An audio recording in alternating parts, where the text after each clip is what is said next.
What's up, y'all? It's Rocio from RocioFlores.com, and today I want to talk about relatability. So I kind of fell into like what is that, like a tunnel of like YouTube posts. I started clicking, I don't even know how I started, because like all the posts that I watched, like all the videos were about people that I don't know, because I don't watch them on YouTube. But they were kind of talking about like relatability and how a lot of these really big creators started out as really relatable people. And I can't even name them because I don't really know who they are. But now they're like, now that they're super famous and they got money and they got stuff, you know, now they're not relatable anymore. And so just like, I went from like one video to like another to like one that's like a whole internet analysis on like the concept of relatability and how to be relatable and how people relate to people. And like, yeah, my brain went all the way into that. Anyways, it got me thinking about like relatability and like, am I relatable, and trying to think about those kinds of things. And because I'm not somebody who's ever really felt relatable, I guess. Like, that's not to say that I got money and that I like flash things, because I don't. And so I know that there's definitely, especially about that specific conversation, like I fall on the relatable side, right? Like I'm not, you know, doing a video about buying Gucci or stuff like that. But it just made me think about relatability in general and how we talk about relating to people and building relationships and like small talk and how we just talk. And I'm like that person that's always felt like I don't fit in, like I don't really, I don't know, like there's always been like that. I'm different, I'm other, I'm, you know, later on in life I got called things like the black sheep or weird or odd or just things like that, right? And so that's just kind of how I grew up, thinking like I'm just a little different, but I don't know why. And I mean, it's definitely been there. This idea that like I'm different, I don't really know why. For a long time, I just thought, I tried to take it on. I was like, this can be a good thing, but it's not like funny. Because you know, these days when people talk about being weird, they're like talking about being quirky and like cutesy, and they got all these little like, you know, they collect things or they do these things or they do things that are generally not really that weird, but more than anything are just part of the culture. So it's become part of the culture to be different, or it's acceptable to be different.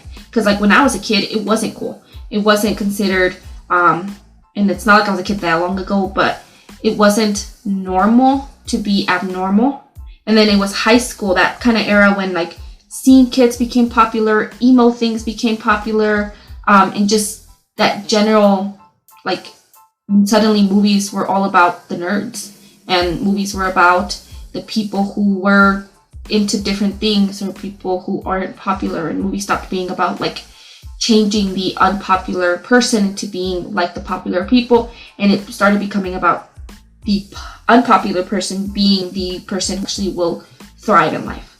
And so these days, and I think I've read about that, like even obviously because like technology has taken over and technology jobs are now that's the big job to get, right? Like that's the big wigs, that's the badass thing to be. So I think I don't know if it was an article or a video, but we were talking about how even in those fields that once back in the day, it was really, really the nerdy people, the different people who went into those fields. And now it's bros, it's dudes, it's like the cool people. It's just part of that same demographic of people who are maybe just more popular and who've been accepted more are in those same fields. So while it used to be, maybe it was Gary Vee who talked about it, I don't remember. But like it used to be that if you played video games, if you didn't go out and, you know, party, if you were somebody who was maybe a little more introverted, you didn't necessarily see the world as like,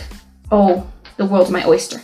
These days, that's just part of the culture. Like it's normal, it's acceptable, it's relatable, people like you. That's just, you will most likely be successful in the world if you're somebody who's well, you know, who understands this reality. Like superhero movies are big now, and everyone wants to be a superhero. Everyone wants to watch anime. People like those things that were used to be, or that, you know, people used to see as only the weird kids liked. But here's the thing, I didn't like the stuff then either. So like when I thought, it's hard to connect because like definitely grew up having to try to be cool because it didn't come naturally to me. But on the same line of thought, none of the things that today people consider themselves as having been different really fit with me either. You know, I never got into superheroes or cards or games or videos or technology, or I just wasn't like, I haven't even read like Harry Potter. Like, I like books, right? But I don't like the books everyone else likes. And I like computer stuff. I don't necessarily like the stuff that everybody else likes. And so it's always been like, no matter what the group is that is popular right now, or even the group that people generally see as representing this otherness, is also somehow different than me. So I struggle with that because it's like, you're always different no matter what. And for a long time that meant having to change who I was, or at least see myself as being wrong and needing to change who I was in order to be able to fit in with the world. And that's not to say like I was trying to pretend to be somebody else, but just thinking of myself as needing to improve myself, needing to change and level up and grow and be better. But that level of better was always kind of, the way I described it had to do with how others acted or how others seemed to relate to the world. So I tried very hard. I tried in high school. I think in middle school I was still kind of myself, and then I definitely had a lot of experiences that kind of shot that down. Like, nope, this is not okay. Don't do that. And, oh, if you do that, people are going to react this way, so don't do that. And so I learned, you know, what was acceptable, what wasn't socially acceptable. In high school, I was probably a lot more normal. I had normal friends. I had normal relationships, I think. But I wasn't a very happy kid. I put on a face and got through the day. And then went home and had to put on a face at home and got through the day until I got to be by myself. And so I always kind of felt most comfortable by myself because I didn't have to think about what I needed to be. I didn't have to think about how will I answer this question, how will I relate to this person, and what happens if this person says this, and how do I react to this, and what if they shake my hand, and where do I look, and where's my eyesight going, and like, there are so many things, and I don't even know how to tell you, just so many things constantly in my brain telling me like, you gotta do this, don't do this, but don't do this, but if you do this, this will happen, and this, blah, blah, blah, blah, blah, blah, blah. That's my brain. And I thought this was just because me, right? Like, I have a history with anxiety. Like, it's just, I have OCD. Like, it's just my brain. Like, that's just how my brain must be. But I never questioned the end goal of what I was trying to be. Just because I didn't see it as, I just thought, well, what's normal? How do I get myself to normal? That's always the question. People are always like, well, there's no such thing as normal. It's like, obviously there is such a thing as normal because a lot of people are living in a normal way. Like, a lot of people look at me like I am the weirdest thing in the world. So over the last few years, as I've done a lot of that personal development work, a lot of just like really, and you know, because there's the personal development work on the end of like, you'll read some books that'll just tell you this is what you need to do to like be successful, right? And I mean, it makes sense that I would read some of these books and be like, I'm trying. Like, I'm trying so hard, and somehow I can make myself do things, but I struggle. Like, it does not become a part of me. It does not become a habit. It's difficult. And then, you know, I guess that's just because it's a lot of books and a lot of the personal development world and just popular media falls on the line of, this is what has worked. And this is what would work for most people. And so, you know, I had a struggle there because I'm like, okay, so I follow this guy tells me to do this, but this guy tells me to do this. And both don't make sense with each other. And yet they're doing it, so it must work. So then how do I decide what works for me? And what if neither one works for me? Do I just choose whatever is easiest to do? You know, and again, it's that thought, doubt. And it's because it wasn't tailored to people who are the exception. And that's the issue. Whereas a lot of personal development, even in like actual mental health, right? Because people tend to fall into like categories and It's difficult and scary to share when you don't fit into a specific category, and to be honest about that. So even people seeking professional help, don't always share those really scary, different things that they want to share. And so then they don't get the help that they need. And so as I've gone through the years and found other ways to kind of work through personal development, other books, other programs, other like coaching, things that are different, that relate more to the specifics of who I really am, what I actually value, what I actually want.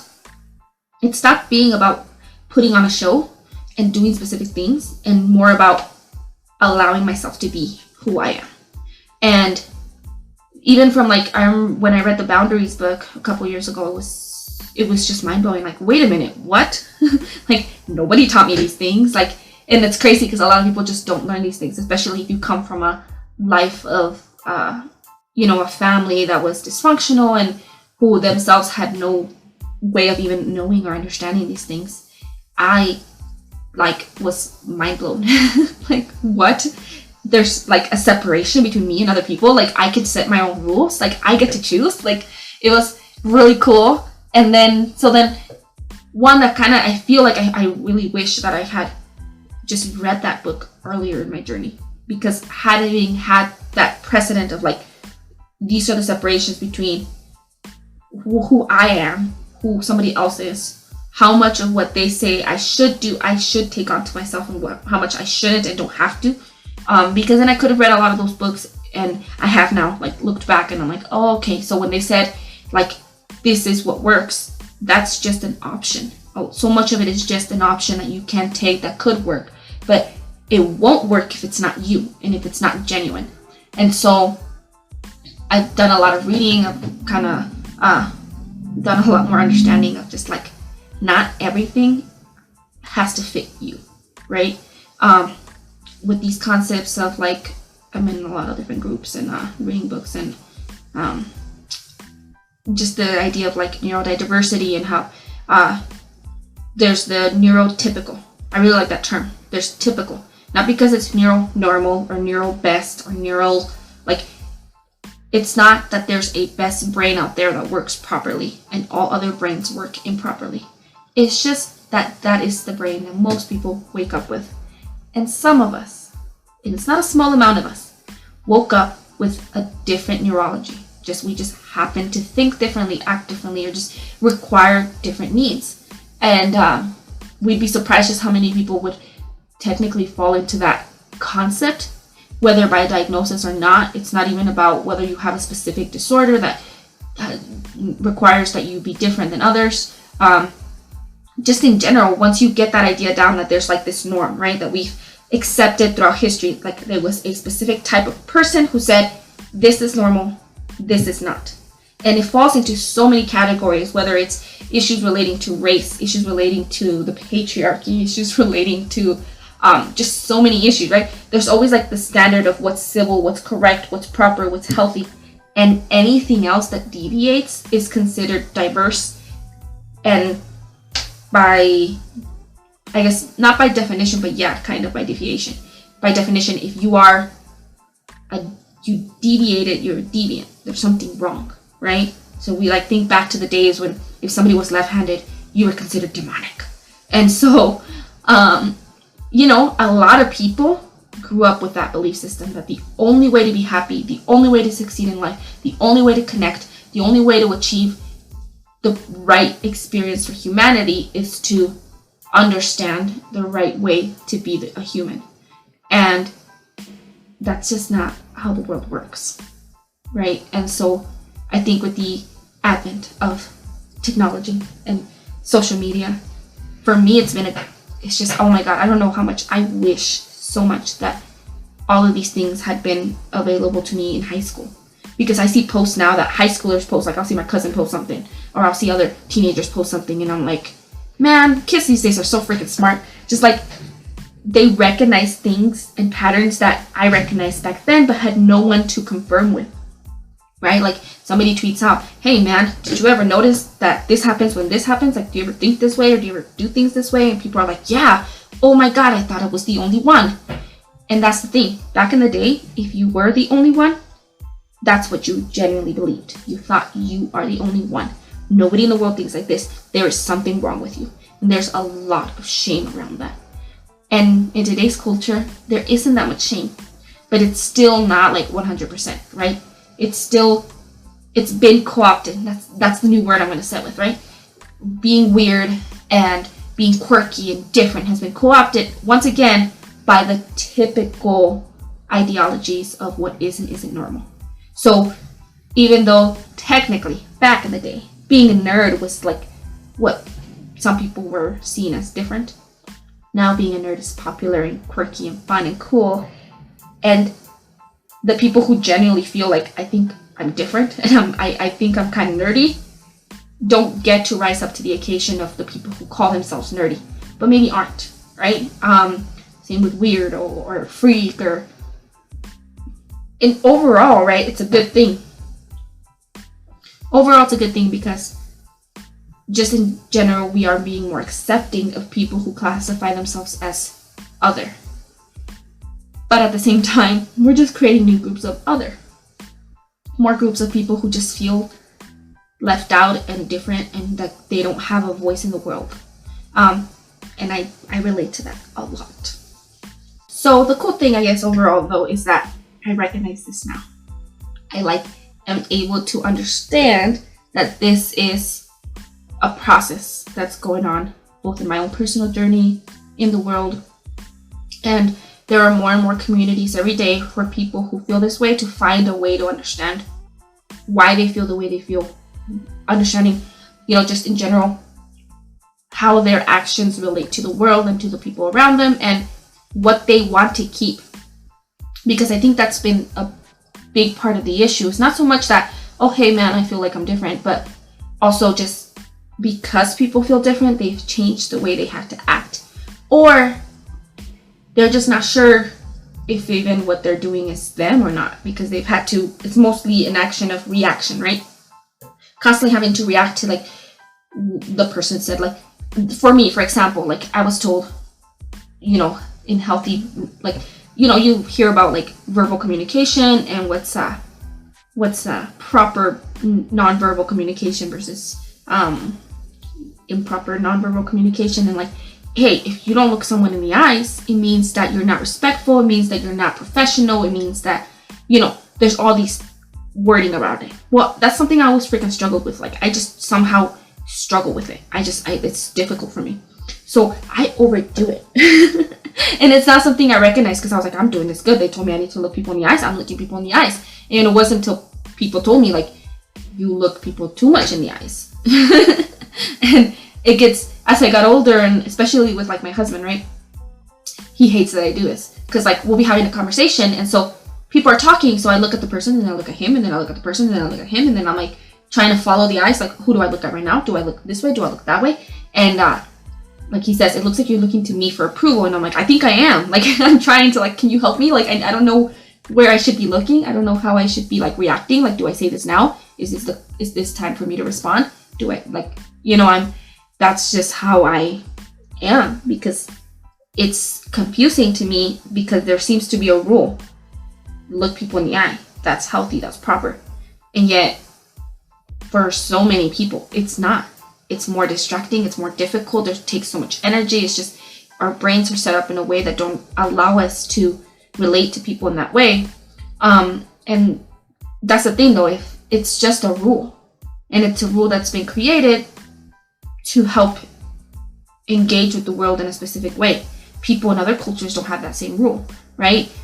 People in other communities don't have that same rule. And people may even notice that they function better, are able to relate better to other people by not following specific rules. So I think about like how they say, like if I'm cooking, I can focus on several things at once. But I can't focus on certain things at once, depending on what that sensory input is. Some people will say, well, technically humans can't focus on anything more than 2 things at once. And then some people are like, no, I can focus on like 1,000,000 things at once. So which one's correct? Well, could it just be that every single person reacts to the world differently at different times, right? And so it should be more about being able to communicate that to the people around us so that they can understand what we're capable of taking in at the moment.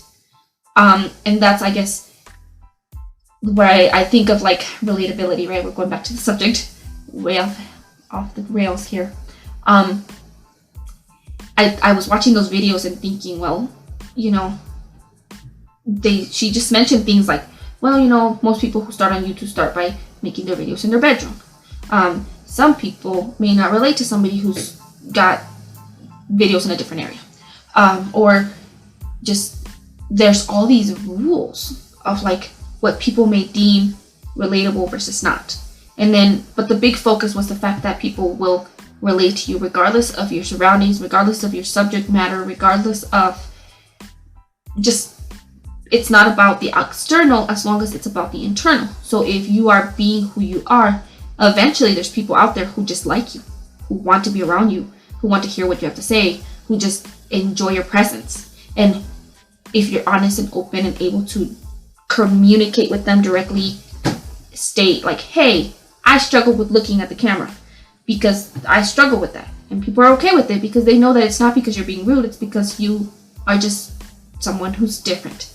Same goes with personal relationships, same goes with friendships and support groups and therapy and coaching. You know, when you're finally able to just kind of set apart like, oh my God, I got all these thoughts in my head telling me that I'm doing what's wrong. If you just share that, then you can share what's right, what feels right to you, what's different about you, that is just who you are.